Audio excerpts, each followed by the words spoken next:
ఎన్నో ఆలయాలు ఉంటూ ఉంటాయి. మన ఇంటి దగ్గరలోనే చాలా ఆలయాలు ఉంటాయి. అయితే మనలో చాలా మంది వాస్తు ప్రకారం అనుసరిస్తూ ఉంటారు. ప్రస్తుత ఆధునిక కాలంలో చాలా మంది వాస్తుశాస్త్రాన్ని పట్టించుకోవటం లేదు. అయితే కొందరు పట్టించుకోకపోయినప్పటికీ చాలా మంది వాస్తు ప్రకారం అనుసరిస్తూ ఉన్నారు. వాస్తును చూసి ఇల్లుని కట్టుకుంటున్నారు. వాస్తు ప్రకారం ఇంటిని నిర్మాణించుకోవటం, ఇంట్లో సామాన్లని పెట్టుకోవటం ఇవన్నీ చాలా ముఖ్యం. ఎందుకంటే పాజిటివ్ వైబ్రేషన్స్ అనేది వీటి మీద ఆధారపడి ఉంటాయి. మన పెద్దలైతే ఇంటికి దేవాలయంతో పోలుస్తారు.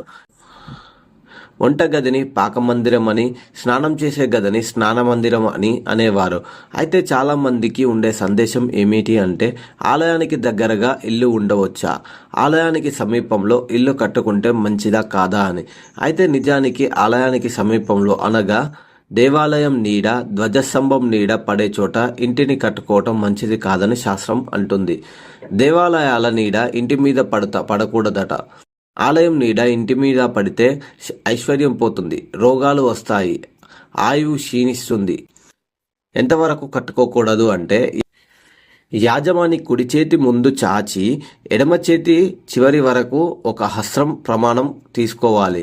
అంతవరకు కట్టుకోకపోవడం మంచిది. శివాలయం పక్కన 100 బార్ల లోపు ఇల్లు ఉండకూడదు. విష్ణువు ఆలయం వెనుక గృహ నిర్మాణం చేయకూడదు. వైష్ణవ ఆలయానికి వెనుక 100 బార్లు మరియు ముందు 50 బార్లు వదిలేసి అప్పుడు ఇల్లు కట్టుకోవాలి. కనీసం 20 బార్లు అన్నా వదిలేయాలి.